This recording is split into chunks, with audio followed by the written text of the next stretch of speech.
I see the pictures of going to the map to the pool. Yeah. He did a good job on trying to do the pictures, but there was no a lot there. It was like, but he really tried to give me a detail of it. No? This is me and Paul.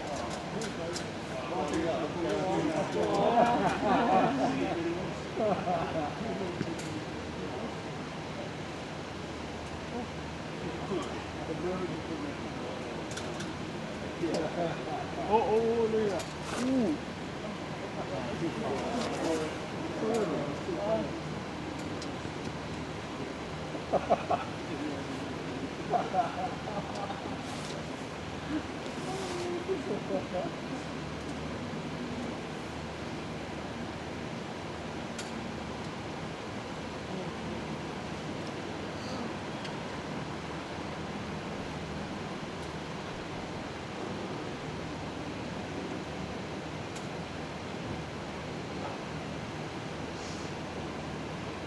It's a lovely night. But that was Stefan. It's actually a cat. It's actually a cat, right? It is a cat, yeah.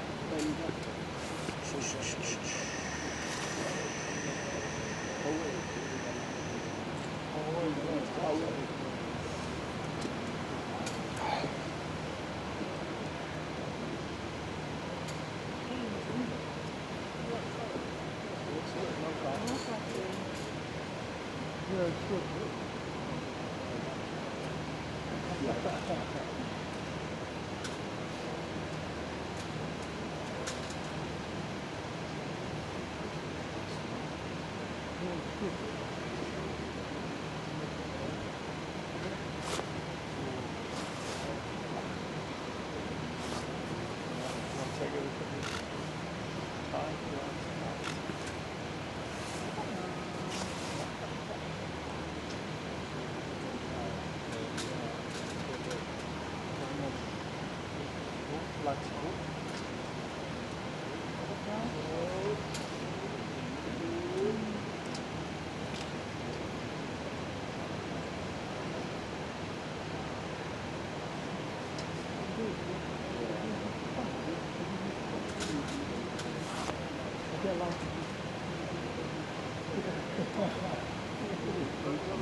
That's probably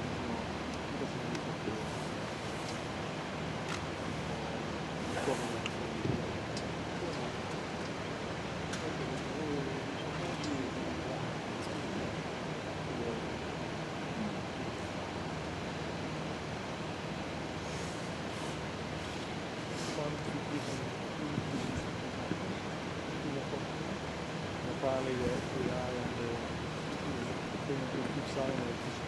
He's not used to like the Russian actually like to listen to communication. And he doesn't care. Morning, sir!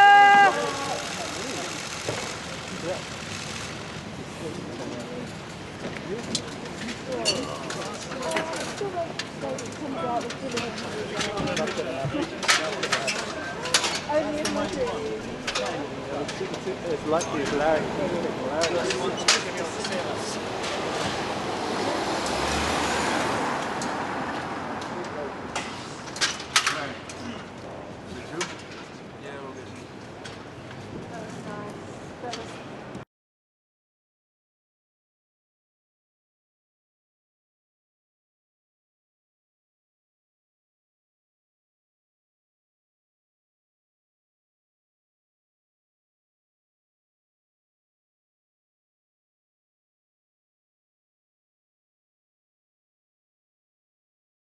deforestation and promoting sustainable beef production.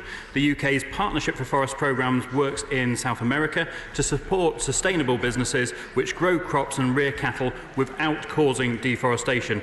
This includes support for a responsible beef partnership which works to eliminate purchases of beef from producers engaged in illegal deforestation.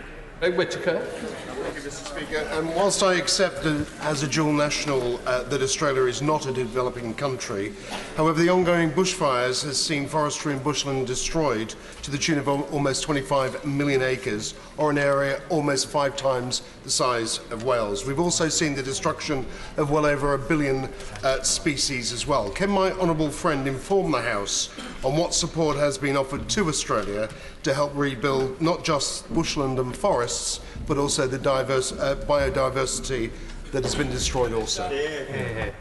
Well, I thank my honourable friend for that question. Our heart goes out to everybody in Australia who's been affected by these devastating fires. The fires are a tragedy which has reminded us all of the catastrophe which climate change is inflicting on forests and biodiversity. The UK stands ready to provide our Australian friends with the support they need, including our full range of humanitarian capabilities if required. Alex Norris.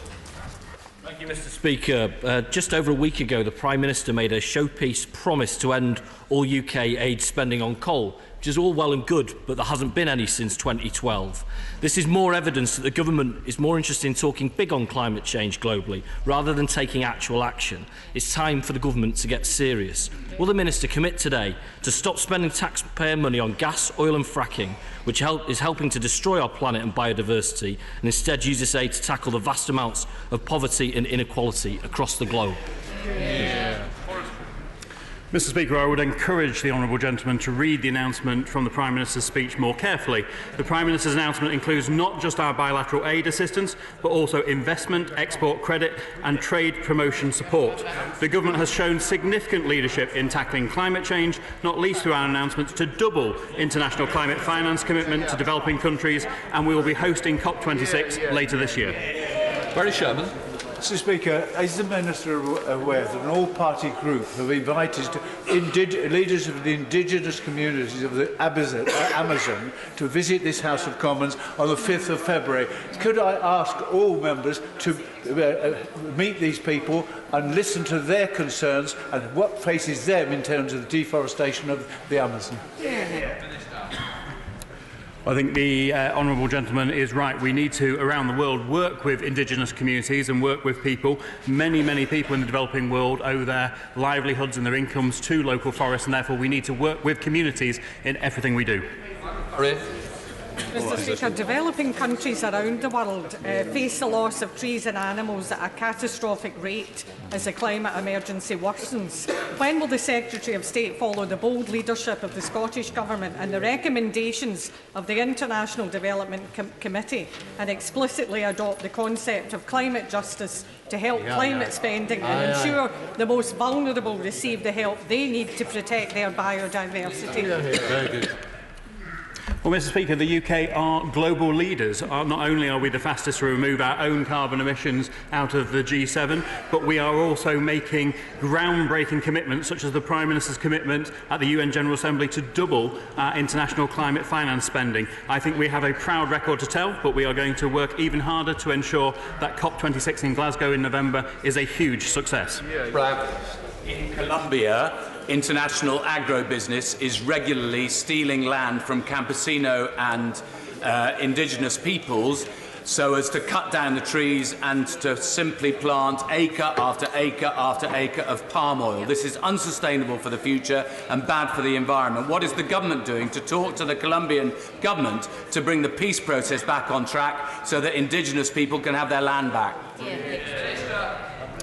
I thank the honourable gentleman for his question. DFID supports the Tropical Forest Alliance 2020, a public-private initiative with 90 member organisations which is focused on realising private sector commitments to eliminate deforestation in the supply chains for palm oil, for beef, for soya and for paper.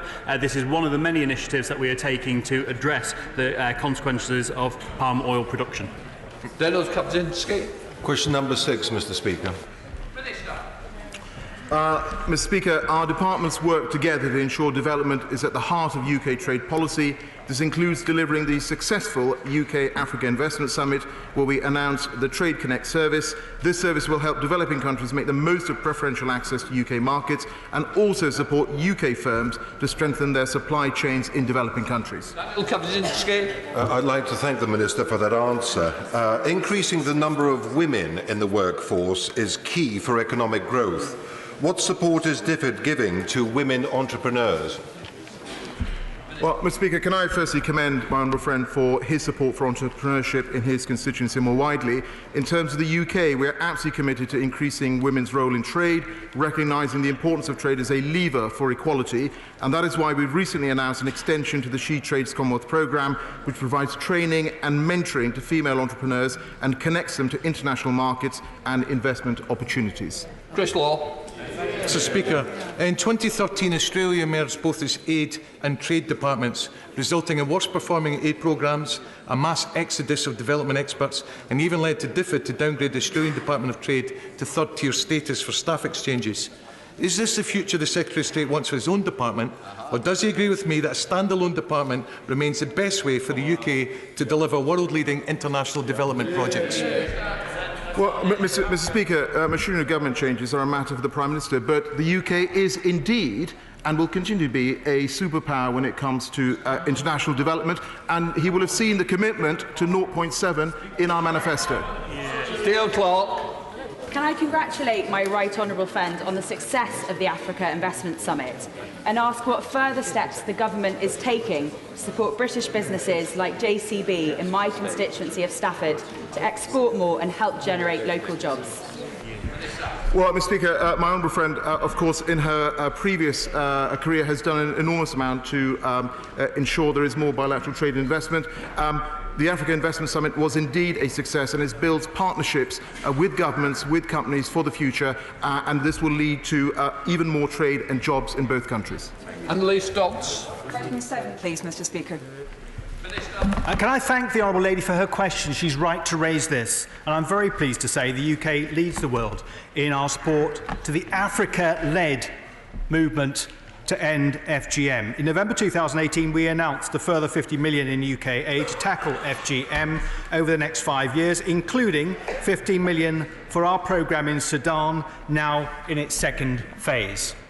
Thank you, Mr. Speaker. I'm very grateful to the Minister for what he said, and of course he'll be aware that the International Zero Tolerance of FGM Day is occurring next week. Now, in that context, given some of the discussions around potential reorganisation of DFID, he'll understand why some in the sector are concerned about whether that funding will be retained up to 2025.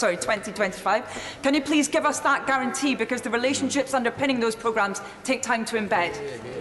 Well, I would remind the honourable lady that, notwithstanding what may happen with machinery of government, as my right honourable friend the Secretary of State has just said, we are committed, indeed legally obliged, to spend 0.7% of GNI. And that's a firm commitment. She should be in no doubt about that. On the issue of FGM, we, of course, like her, are looking forward to the International Day of Zero Tolerance for FGM on the 6th of February, and we wish it well. The theme, of course, unleashing youth power, is one we would entirely agree with. Can I say to her that following DFID's success in helping to achieve legal change in partner countries, we look forward to making another further important announcement on how we will work with international partners to strengthen laws, policies and systems to respond to FGM. Alford.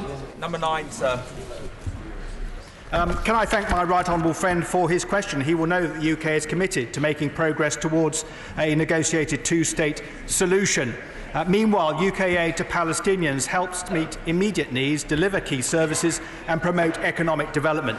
It supports stability and the development of a capable and accountable Palestinian Authority that can act as an effective partner for peace with Israel. Robert Halford. Thank you, Mr. Speaker. UK taxpayers' aid pays the salaries of teachers in the Palestinian Authority schools, yet at least 31 official PA schools are named after terrorists who have killed innocent citizens. Does the Secretary of State share my concern that the children studying in those schools are being taught that it's honourable to commit violent acts against Israelis? And does he agree that instead of prolonging the conflict by supporting such rhetoric, we must do more to pressure the Palestinians to stop glorifying terrorists and use our aid for what it's meant for? Well, what I say to my right honourable friend, he's right to raise this, is that we are quite clear with the Palestinian Authority on how we expect UK aid to be spent. Last week, I had a further meeting with the Palestinian Authority Education Minister, Professor Awatani, following our meeting in Ramallah last year. He expressed his commitment to the EU review of teaching materials and the PA's own review that will be available prior to the start of the academic year this year. What I would say to him, however, is that education means hope. And we need to be careful about removing hope in the OPTs because it is what is preventing people falling into the arms of those who have a mischievous intent for the future of that part of the world. Mr. Speaker. Mr. Speaker, I welcome the report the Honourable Lady refers to in her question and its recognition that my department is a force for good, saves children's lives and makes a real difference. The report is very much in line with the government's ambition to end preventable maternal, newborn and child deaths by 2030. Without global leadership, we are not going to meet the Sustainable Development Target 3.2 and end preventable child death by 2030. Does the Minister agree that we should place child health on a level footing with the government's commitment to girls' education? Well, Mr. Speaker, she cares very deeply about this issue, and I completely understand that. And she will also know that we made a commitment in our manifesto on tackling preventable deaths and making sure that we prevent this by 2030. And I hope in the coming weeks to set out a detailed strategy on how we will do this. Tim Walton. Mr. Speaker, the UK government has an outstanding record in contributing to the 50% fall in the number of children in developing countries who die before their 5th birthday. But even with that progress, UNICEF calculates that 52 million children will still die before the age of 5 by 2030. So what more can we do to provide additional leadership to make sure we get rid of diseases like pneumonia and lack of access to basic vaccines that will help this blight on our... Well, Mr. Speaker, of course we support organisations like the Global Fund, and he will know that we are hosting the replenishment of Gavi later on this year in the UK, and he's very right to highlight this important issue. Thank you, Mr. Speaker. Number 11, Mr. The UK is at the forefront of the fight against hunger, giving $461 million to humanitarian food assistance in 2018 through the World Food Programme.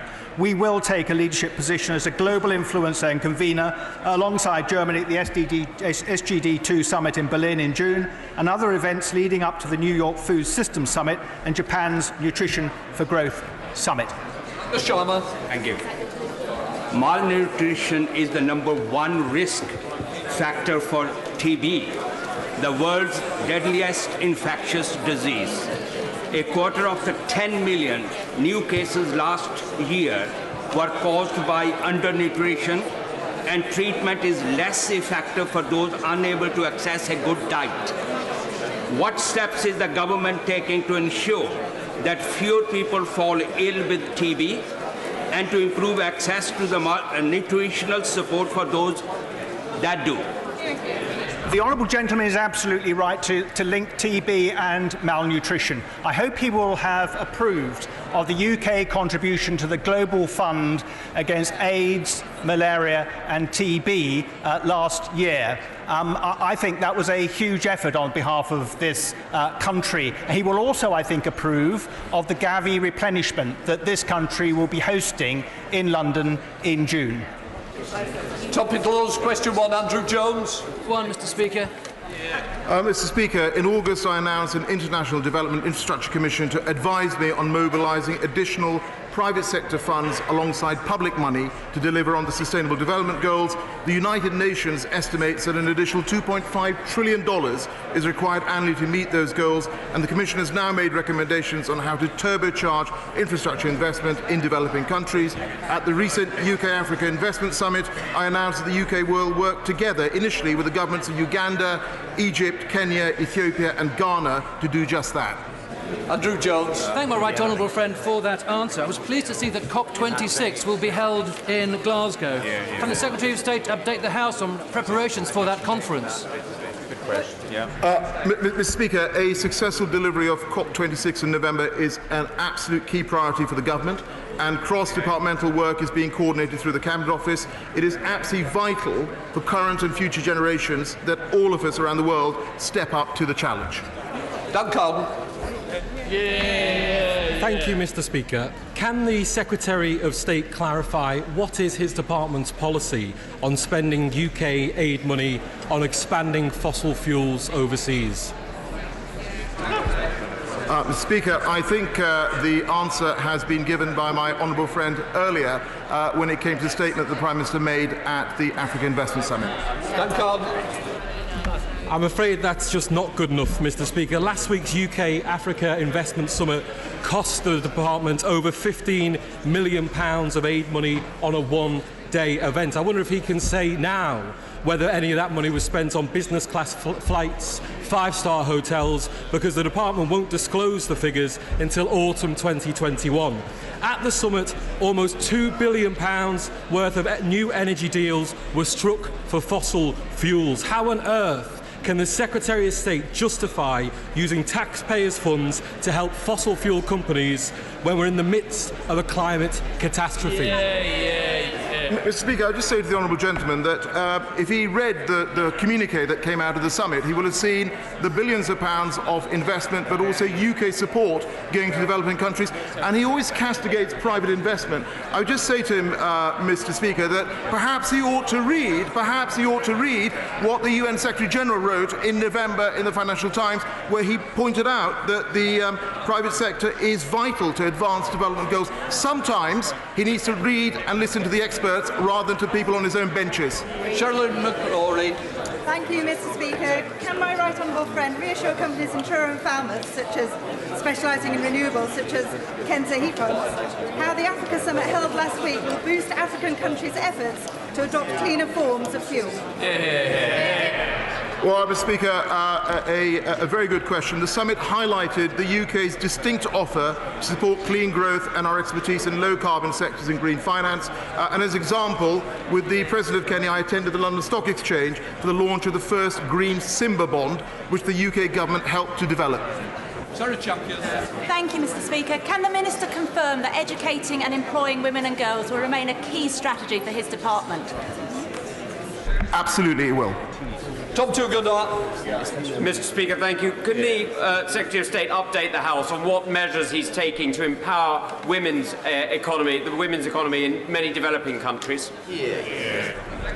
Well, Mr. Speaker, women and girls are very much at the heart of our approach to economic development, and no society, I think every colleague will agree with this, no society can truly flourish if half the population is held back.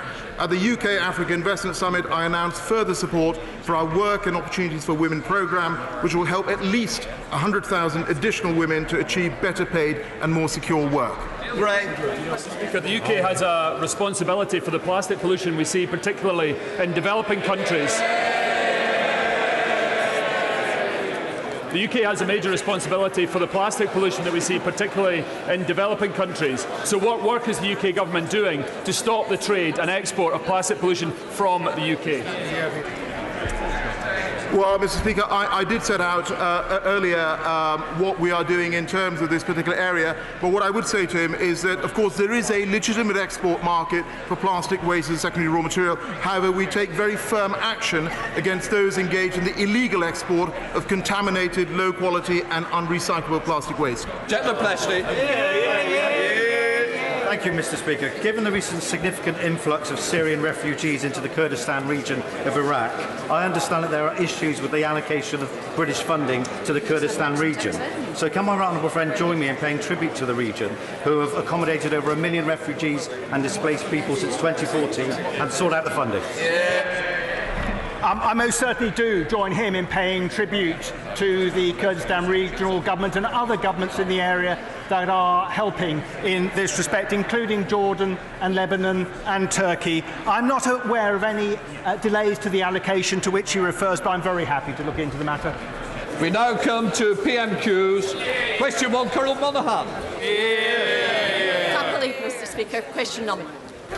Prime Minister. Mr. Speaker, this morning I had meetings with ministerial colleagues and others, and in addition to my duties in this House, I will have further such meetings later today. Thank you, Mr. Speaker. Monday was Holocaust Memorial Day, when we remember those who suffered under Nazi persecution. During this dark time, Britain stood out as a beacon of hope, and 10,000 Jewish children came here with the Kinder transport. When his government rejected Lord Dubb's amendment on unaccompanied child refugees, Britain's beacon dimmed. Will the Prime Minister now devolve powers over immigration to Holyrood to allow Scotland to be that beacon of hope? Mr. Speaker, I think she does a disservice to this country's reputation and to its record, because we have not only taken 41,000 children, unaccompanied children, since 2010, but I think this whole country can be very proud of everything that we continue to do to commemorate the Holocaust and what took place then. Bill Wiggett. I know that my right honourable friend would never put our country at risk. I also know that he was born in America. So what plans does he have to convince the US Secretary of State that the Huawei deal is safe not only for our constituents but also for our allies? I thank my right honourable friend, and he raises a most important point, which I know is of great concern to members across the House. And I want to assure the House, and indeed the country, that I think it is absolutely vital that people in this country do have access to the best technology available, but that we also do absolutely nothing to imperil our relationship with the United States, to do anything to compromise our critical national security infrastructure, or to do anything to imperil our extremely valuable cooperation with Five Eyes security partners. Leader of the Opposition, Jeremy Corbyn. Thank you, Mr. Speaker. I'm sure the whole House will want to send our thoughts to the family and friends of the Royal Marine soldier who sadly died in a training incident earlier this week. And if you'll forgive me, Mr. Speaker, could we take just a minute to pay tribute to Nicholas Parsons, who passed away this week, and thank him for his work in broadcasting. This Friday, the UK will be leaving the European Union. The actions we take over the months and years ahead will shape our future role within the international community for generations to come.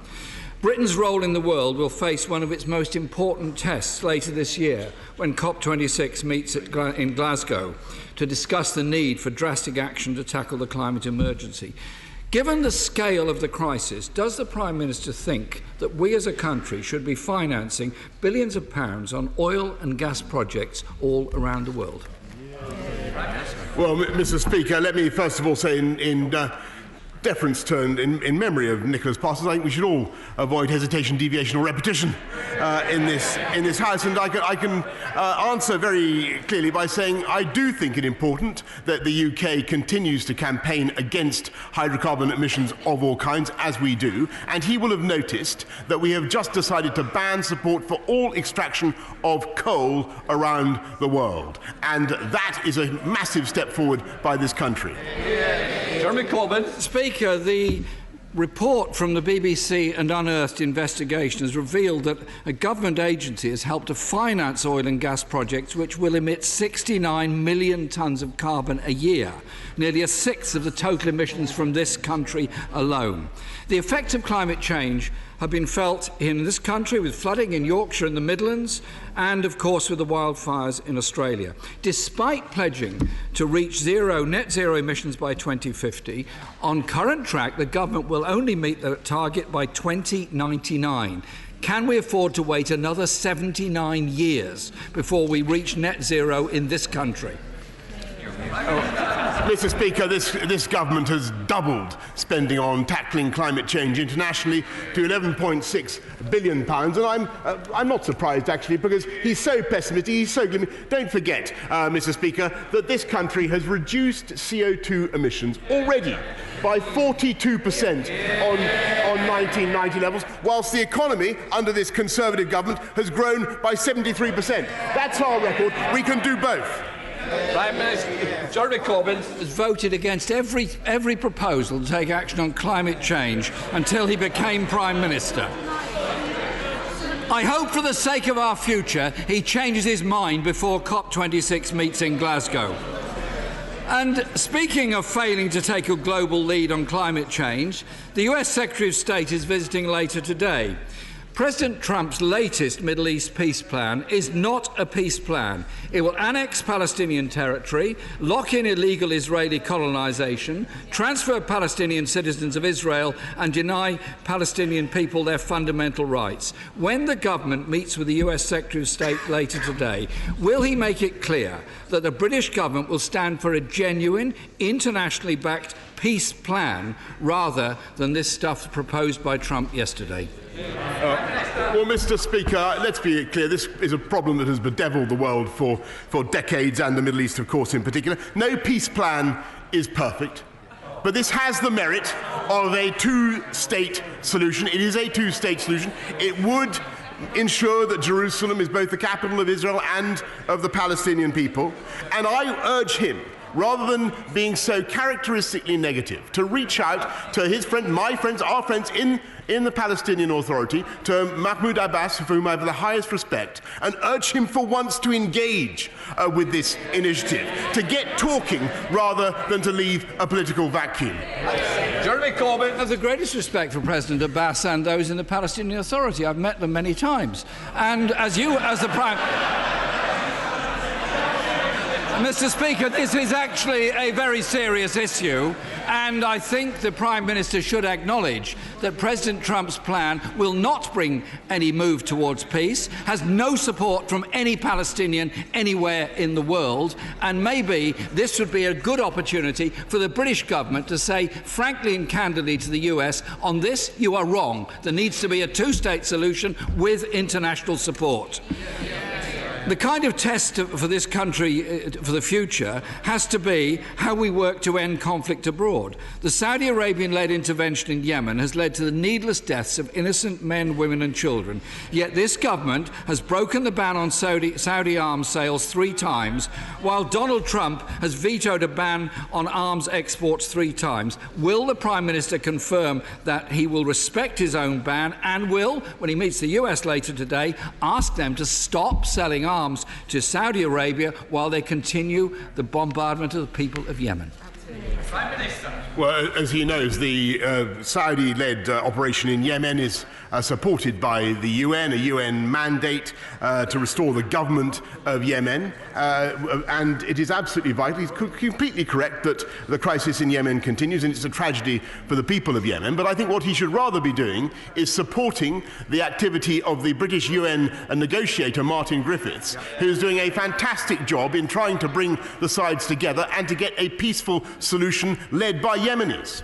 Jeremy Corbyn. Of course they're trying to bring about a peace process, but it's not helped when one country supplies arms to Saudi Arabia, which has led to the deaths of 100,000 people in Yemen last year alone. According to Human Rights Watch, Saudi authorities have stepped up their arbitrary arrests, trials and convictions and killing of peaceful dissidents and activists, including a large-scale crackdown against the women's rights movement. When the Prime Minister heads to Riyadh later this year for the G20, would he make it clear that any future trade arrangement with Saudi Arabia will be dependent on an improvement of their human rights laws and their human rights record, particularly in respect of women in that country? Well, Mr. Speaker, it won't have escaped the House's attention. The right honourable gentleman is a supporter and defender of the Iranian regime in Tehran, who have grossly exacerbated the tensions in Yemen by sending missiles to attack the civilian population of Saudi Arabia. And of course we raise human rights in Saudi Arabia. My right honourable friend, Foreign Secretary, raised the rights of women in Saudi Arabia only the other day. We will continue to do that, and we will do that ever more vigorously, ever more energetically, as we pursue our policy of a global Britain doing free trade deals around the world, which will give us the leverage to make exactly these points. Jeremy Corbyn. Mr. Speaker, I condemn human rights abuses in every country in the world, including Iran, Russia and anywhere else where they are committed. My question was, what is being done to ensure our future trade deals are dependent on good human rights in the countries that we deal with? 9 women are in Saudi prisons at the present time, merely for standing up for equal rights for women. 4 of them have received electric shock treatment during interrogation. Is that the kind of human rights we tolerate? I sincerely hope not. Britain, Mr. Speaker, is at a crossroads. We're leaving the EU and Britain's place in the world is going to change. The question is what direction it takes. The signs are that this government is prepared to sacrifice our country's interests and values for short-term political advantage and a sell-out trade deal with Donald Trump. As Foreign Secretary, he embarrassed this country, and as Prime Minister, he shows every sign of being prepared to sell it off. When will the Prime Minister accept the only chance of a truly internationalist Britain is to work with our global partners to tackle the climate catastrophe, expand trade, fight human rights abuses and promote peace? Thank God he's going. Mr. Speaker, the difference between this government and the way it treats international affairs and the Labour Party under the present leadership can be summarised as follows. This, in the right honourable gentleman, is a leader of the Labour Party who has consistently stood up not just for Tehran, but for Vladimir Putin when he poisoned innocent people on the streets of this country. He has said he would scrap the armed services of the United Kingdom, he'd end our nuclear deterrent, and he'd abolish NATO, which has been the bulwark of our security for the last 70 years. Mr. Speaker, this is a government that is leading the world in tackling abuses, in sticking up for human rights, in championing the struggle against climate change, and in leading the fight that every single girl in the world should have access to 12 years of quality education. That is what global Britain under this government is delivering. He would isolate this country. He would deprive us of our most crucial allies. We are going to take this country forward, outwards, into the world. And, Mr. Speaker, in case I forgot to mention it before, we are going to deliver on our promises and take us out of the European Union, despite everything that he and all the parties opposite tried to do this Friday. Thank you, Mr. Speaker. This Conservative government has an incredible opportunity with our Prime Minister's vision to deliver change by driving forward the levelling up of parts of the country which have lagged behind London. Will the Prime Minister confirm that beautiful Hastings and Rye will not be overlooked in the process of levelling up, and that the necessary investment will be made in our transport infrastructure, education and health to unleash our bags of talent and potential? Yes, Mr. Speaker, I can confirm that the infrastructure revolution will, of course, penetrate all the way to Hastings and Rye and across the whole country, and in it there will be an additional £100 million for the redevelopment of the Conquest Hospital and Eastbourne District Hospital, which I know will be a benefit to her constituents. Blackford. Thank you, Mr. Speaker. Scotland, of course, has been dragged out of the European Union against our will. We hope our European friends will leave a light on for Scotland. Mr. Speaker, during the EU referendum, the Chancellor for the Duchy of Lancaster said that when it comes to immigration, it would be for the people of Scotland to decide. Right. Mr. Speaker, on Monday, the Scottish Government published its plans for a Scottish visa, doing just what the Right Honourable Member promised Scotland should be able to do. Before the ink was even dry, these proposals were rejected without consideration. Since the Prime Minister would never reject a proposal before reading it, can he tell the House on what points he disagrees with Model 3? And if it helps, Mr. Speaker, it was outlined on page 20 of the proposal. Well, Mr. Speaker, I'm every sympathy with the industries and businesses of Scotland that need to allow workers to come freely to, for the seasonal agricultural worker scheme we have doubled. And that's very, very important. And I thank the lobbying, the representations I've had from Conservative colleagues in Scotland on that point. But I think the idea of having a Scottish-only visa, Mr. Speaker, with a border at Berwick and a wall inspection posts, I think this is absolutely fanciful and deranged. And whatever there may be on page 20 of his document, I doubt if he explains who's going to pay for it, Mr. Speaker. Mr. Speaker, nobody's suggesting such a thing, and that just confirms the Prime Minister doesn't have a clue. Unlike the Prime Minister, experts back the Scottish Government's proposals. The Scottish Trade Union Congress support them. The Federation of Small Business support them. The Scottish Council for Development and Industry support them. Even the MAC report, commissioned by his own government, has highlighted additional migration routes as a means of increasing population growth. The Scottish Government's proposals will boost Scotland's population, grow our economy and protect public services. The UK Government's policies threaten to plunge our working-age population into decline. Mr. Speaker, we were told we would have the most powerful devolved parliament in the world. We were told we would be an equal partner in the family of nations. Will the Prime Minister now read the Scottish Government's proposal, listen to the evidence and deliver a tailored migration policy for Scotland? Mr. Speaker, we will have exactly such a thing. We'll have a points-based system that will deliver the immigration that this whole country needs. May I say to him, Mr. Speaker, the way to boost the population of Scotland is not to have a Scottish government that taxes the population of Scotland to oblivion, that fails to deliver results in their schools. Mr. Speaker, it may interest you to know that the SNP have not had a debate in their parliament on education for 2 years. What are they debating today? Whether or not to fly the EU flag. They should get on with the day job, Mr. Speaker.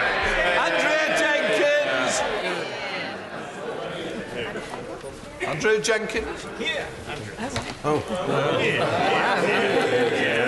Thank you, Mr. Speaker. Prime Minister, up in Yorkshire, in your Conservative Brexit heartlands, we are celebrating us leaving the EU on Friday with a big Brexit bash. I wish to congratulate the Prime Minister on achieving us leaving the EU when so many deemed it impossible. Now, does he agree with me that this is an opportunity for a new chapter in our great country, when we will finally control our laws, our borders and our money, and become a truly global trading nation? Mr. Speaker, I do join her in her celebrations. I'm sorry I can't be there personally, but I wish everybody in Morley and Outwood a very enjoyable big Brexit bash. Sarah Champion. Thank you very much, Mr. Speaker. Sexual exploitation doesn't end when you turn 18. Indeed, it is the main driver of modern slavery and trafficking of women in this country. So will the Prime Minister join other countries around the world by bringing in legislation to end demand, making it illegal to buy sexual consent? Well, Mr. Speaker, I'm certainly happy to look at the proposals that she wishes to bring them forward to the House. Kevin Holloway. Thank you, Speaker. Does the Prime Minister agree we need to increase capacity in our railways in and between the North, the Midlands, the South and Scotland? And unless we want decades of disruption, the only way to do this is through the Midlands Engine Rail, Northern Powerhouse Rail and HS2.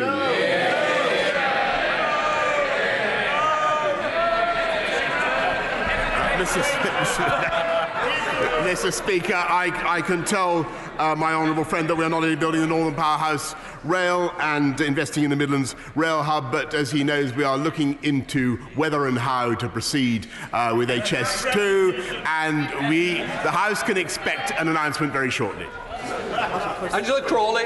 Thank you, Mr. Speaker. Now, this Prime Minister has shown no respect for Scotland. In fact, so will he listen to the Scottish food and drink sector, who currently employ 40,000 EU nationals?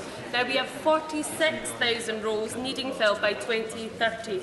Mr. Speaker, the figures are clear. Immigration is an urgent priority for Scotland.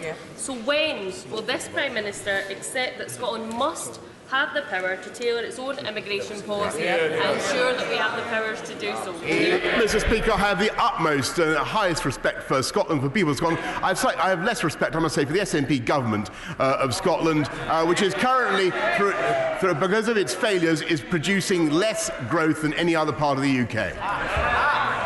Thank you, Mr. Speaker. Can I start by congratulating the Prime Minister on ensuring that this is the final Prime Minister's questions of our time as a member of the European Union? But I know that he shares my concern about the loss of biodiversity around the world.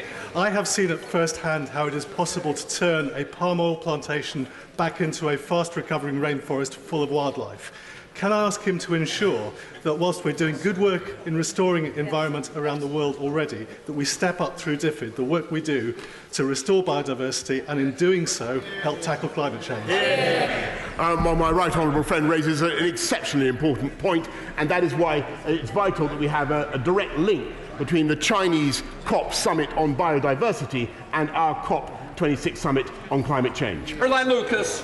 Thank you, Mr. Speaker. The Prime Minister talks of avoiding hesitation, repetition and deviation, but would he agree as well that we should avoid hypocrisy? Because we won't be taken seriously.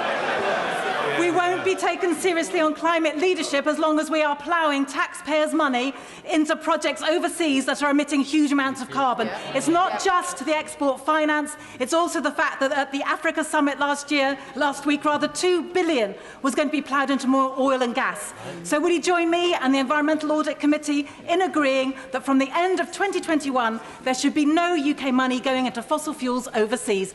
Yes or no?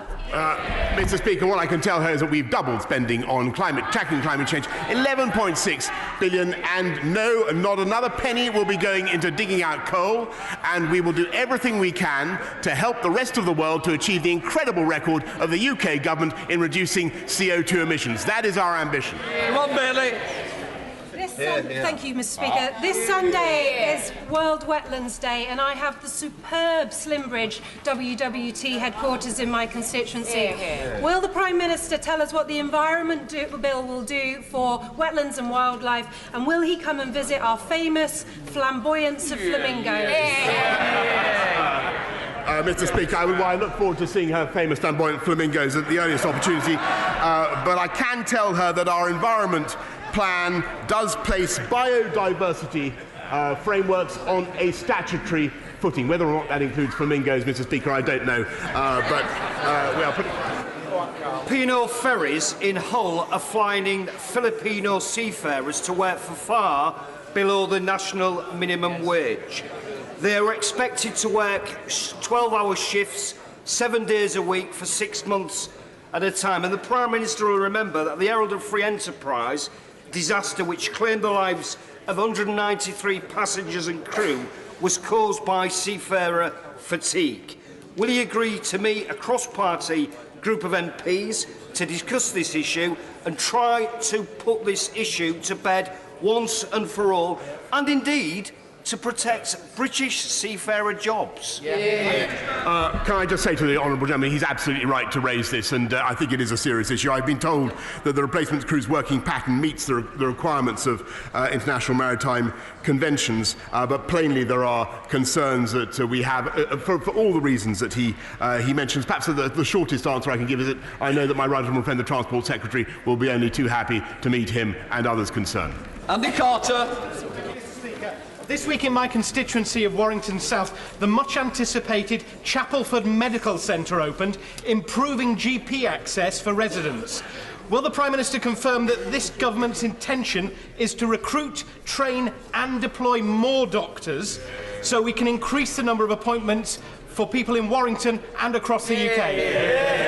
Yes, Mr. Speaker, I can confirm that we will not only deliver more doctors, 6,000 more GPs, though, as I think he may recall, we are also pledged to deliver 40 new hospitals and 50,000 more nurses. This is the party of delivery and decision and democracy, and we get on with the job.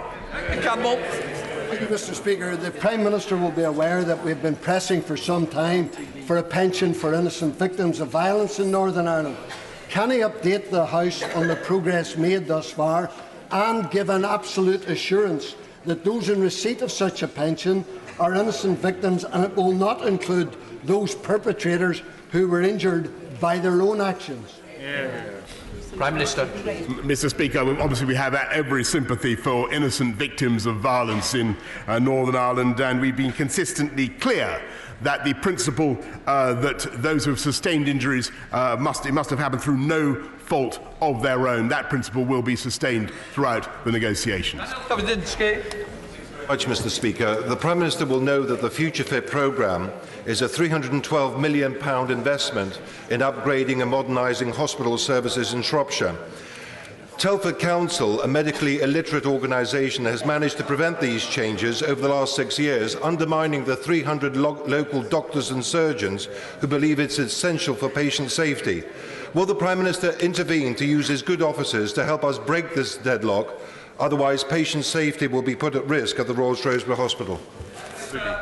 I thank my honourable friend for raising that issue, and I can tell him that we are indeed getting on with that job, and my right honourable friend, the Secretary of State for Health, says that he will personally intervene to ensure that that is done. Ronnie Cowan. Thank you, Mr. Speaker. Where the MAC report proposes a reduction in salary thresholds from £30,000 to £25,600, it does not go far enough. Given that around half of the Scottish employees earn less than the proposed threshold, that rises to almost 90% in the vital care sector. Does the Prime Minister agree that protecting Scotland's care sector with a tailored migration system is more important than his ideological obsession of cutting immigration? Mr. Speaker, I think the House should be clear that we do not wish in any way to deprive any part of the UK of the labour that it needs. But we will, and we have special provisions to ensure that Scotland is properly catered for. And as I say, we've doubled the seasonal agricultural workers scheme. But we will respond in due course to the stipulations of the Migration Advisory Committee. Thank you very much, Mr. Speaker. I know my right honourable friend is very fond of the north east of Scotland, having visited twice in the last year. So will he commit here today to delivering the long-awaited oil and gas sector deal, so we can work with that industry as it transitions to net zero and make Aberdeen and Aberdeenshire not just the oil and gas capital of Europe, but the energy capital of the world? Yes, Mr. Speaker, and not only that, Mr. Speaker, but we can do it in such a way as to continue this country's reduction in hydrocarbon emissions. Mr. Speaker, the shortage of GPs has reached crisis point, and in his answer to the honourable gentleman, the Prime Minister did nothing to allay the fears and concerns of patients who are waiting weeks to see a GP now. People in training is all very well, but what's he going to do now to make sure patients can access GPs? Well, she's right to raise the point, but, Mr. Speaker, the number of GPs is already going up, and as I've just told the House, we are recruiting 6,000 more. Paul Hole. Thank you, Mr. Speaker. Yesterday's announcement of the Nexus contract being placed with the Swiss company Stadler instead of Hitachi Rail, who are based in my Sedgefield constituency, is, in my opinion, inappropriate and takes no account of the socio-economic benefit to us of UK-based business. I hope to see a positive decision on HS2 with its potential to reconnect the North with London, and would ask the Prime Minister to ensure that UK-based businesses like Hitachi see that investment in the UK properly recognised in the procurement process. Yes. Well, Mr. Speaker, my honourable friend has personally raised the issue with me before, and I'm sure that his constituents will congratulate him on sticking up for their interests in the way that he does, and I can tell him that there will be a decision on HS2 very shortly if he can just contain his impatience a little bit longer. Johnson. Mr. Speaker, yesterday the EU published the Erasmus Plus programme annual report. It showed Edinburgh University as the top UK institution for sending students on the scheme. Incoming higher education EU staff stood at 4,970 across the UK. Educational benefits are clearly endless. Will the Prime Minister now prioritise talks on the UK's continued participation so we don't face any delay in joining the next cycle from 2021? Mr. Speaker, nothing in withdrawal from the EU stops UK students from being able to pursue their hopes, their dreams around the whole of the European Union, and we will ensure that that is the case. Alicia Chibbucken. Mr. Speaker, this week sees the start of the second phase of the Grenfell inquiry. Will my right honourable friend agree with me that our thoughts are with those affected, and what we seek from the inquiry is the truth, the whole truth, and nothing but the truth as to what happened? Yes, Mr. Speaker, I think most people would agree that Sir Martin Morbitt was pretty unflinching in the first section of his report, and I have no doubt that he will be equally unsparing in the next. Mike Ainsbridge. Thank you, Mr. Speaker. Prime Minister, is the BBC a mortal enemy of the Conservative Party or a cherished British institution that will be funded by the licence fee? Well, Mr. Speaker, I can certainly say that it's a cherished British institution and not a mortal enemy of the Conservative Party. Elliot Coburn. Thank you, Mr. Speaker. Epsom and St Helier NHS Trust is receiving £500 million thanks to this Conservative government. Will he agree with me that this is excellent news for Carshalton and Wallington patients and encourage constituents to get involved with the consultation on where the new hospital should go? And I congratulate my honourable friend for speaking up for Carshalton and Wallington and also drawing attention to investment in the NHS, which is increasing under this government and for which we have now legislated, not just this year, not just next year, but for every year of this Parliament. Mohammed Johnson. Thank you, Mr. Speaker. I visited Grange Academy Special School in Kempston last week. The recent SIF bid to make desperately needed school improvements was turned down by the government. Will the Prime Minister urgently review the funding formula for both capital and revenue so some schools aren't disadvantaged simply because they have fewer pupils? Mr. Speaker, the Honourable makes an important point, but we are increasing funding for SEND schools by £780 million and ensuring that there are more SEND schools, but I'd be happy to look at the particular case that he raises. Derek Thomas. Thank you, Mr. Speaker. Half of the adult population in Cornwall and 40% of children have not seen an NHS dentist in the last year. Will my friend, the Prime Minister, who is a friend of Penzance and Cornwall, meet with me to see how we can resolve this inequality? I'm very happy to meet my honourable friend any time. Thank you, Mr. Speaker. Is the Prime Minister aware that the international strand of Glasgow's fantastic Celtic Connections Festival has been scaled back by almost 20% this year because of what the director Donald Shaw describes as the hassle and stress of sourcing visas for overseas artists? What is the Prime Minister's message to artists that want to come here and share their talents but are put off by an overcomplicated, extortionate application process that signals they're not welcome? Mr. Speaker, as he knows, that this government has already instituted new measures to ensure that people of talent who are contributing to this economy can come without let or hindrance. And I'm surprised that the director of the festival that he refers to is encountering any difficulties. If he really has a problem, then may I direct him to my right honourable friend, the Home Secretary. Dr. Kieran Mullen. Given the Prime Minister's proven track record in overcoming prevarication, procrastination, dither and delay, will he repeat that success and do as my other honourable friends have asked and get HS2 done? No. To secure jobs across the country and in Crewe and Nantwich? Mr. Speaker, I just want to reassure all my honourable friends of and everybody of whatever persuasion they may be about HS2 across this chamber that there will be an announcement and a decision very shortly. I hope the Prime Minister has the humility to recognise that not everybody will be celebrating on Friday night. We've been promised that leaving the EU will bring power closer to the people, give us a greater say in our communities. Instead, there are many people who feel that they have so far been ignored and disempowered.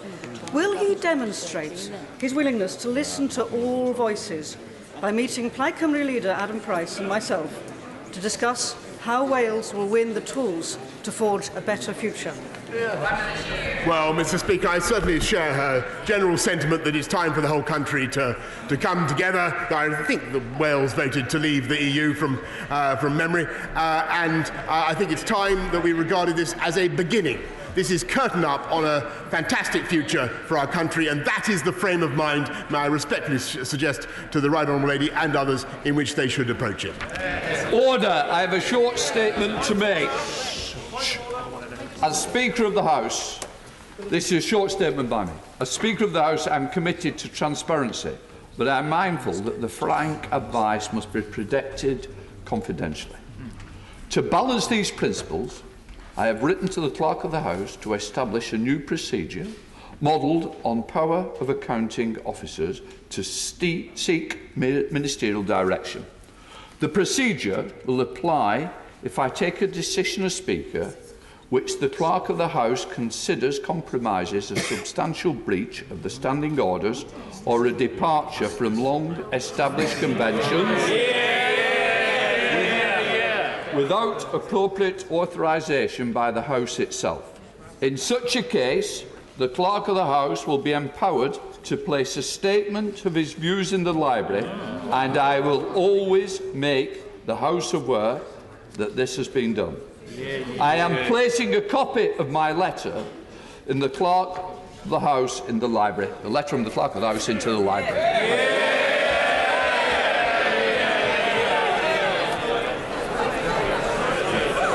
Just give me, I want to.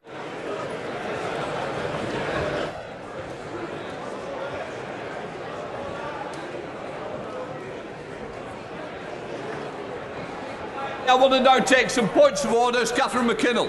Thank you, Mr. Speaker. We mark Holocaust Memorial Day this week, a powerful reminder of where hatred and division can lead. Yet, despite all the warnings, anti-Semitism is on the rise. As co-chairs of the All-Party Group on Anti-Semitism, we've worked hard to ensure that all MPs in this House sign up to the IRA definition of anti-Semitism, and 640 members have.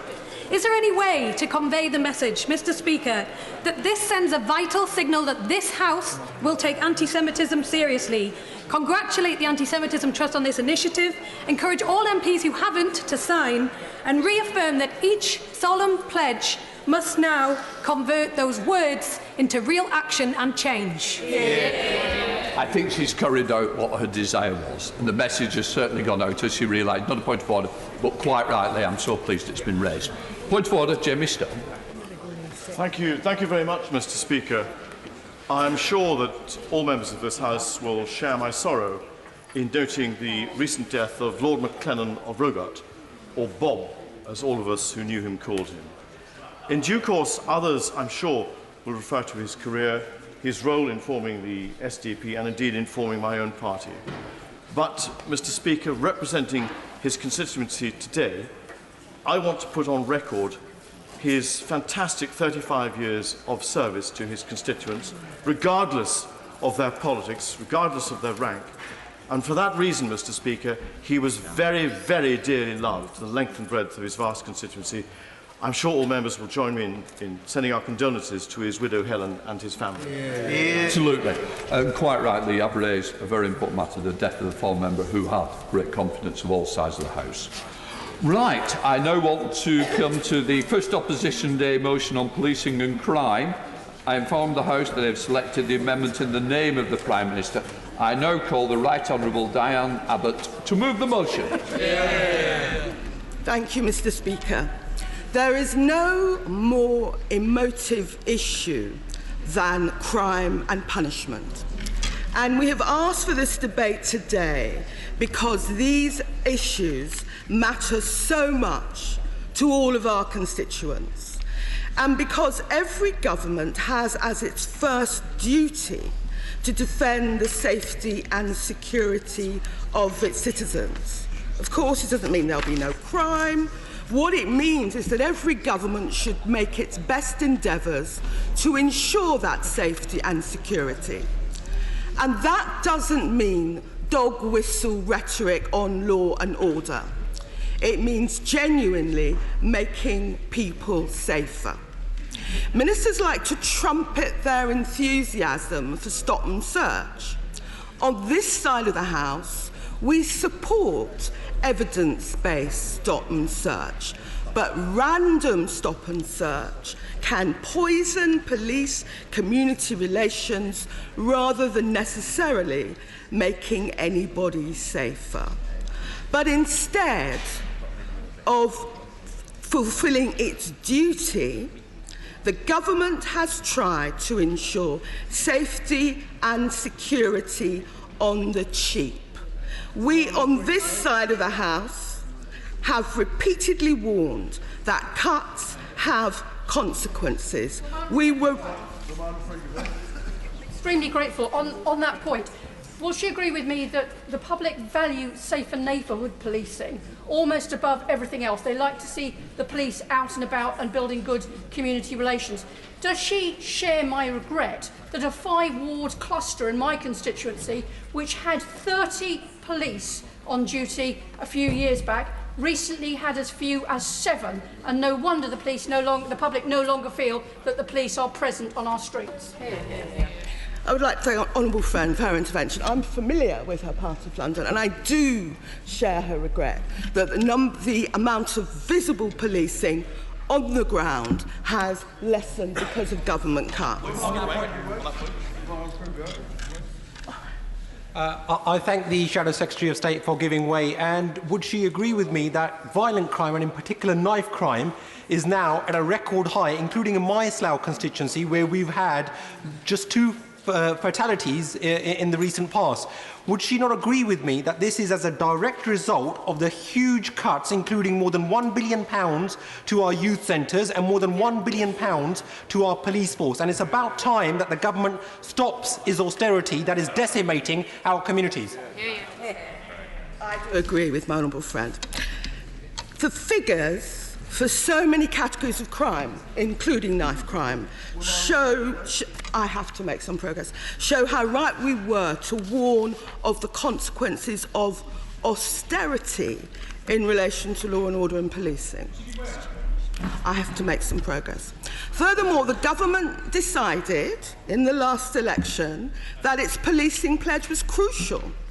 Its manifesto uses the word police a couple of dozen times. Not as many times as Brexit, but enough to suggest that this was a major plank of its platform. Well, we will see if they can actually get Brexit done before the end of this year.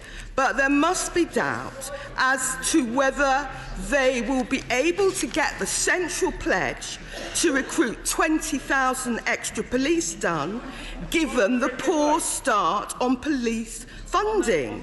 In light of their overall policies, I'm even less convinced that we will see a fall in serious violent crime. I have to make some progress. Over the course of this debate, we'll undoubtedly hear from the benches opposite their boasts about how many police officers they're going to recruit. But in their recent announcement about police funding, Home Office ministers claimed this is the biggest funding settlement for a decade. Well, they would know, because they're the people that have been cutting police funding for a decade.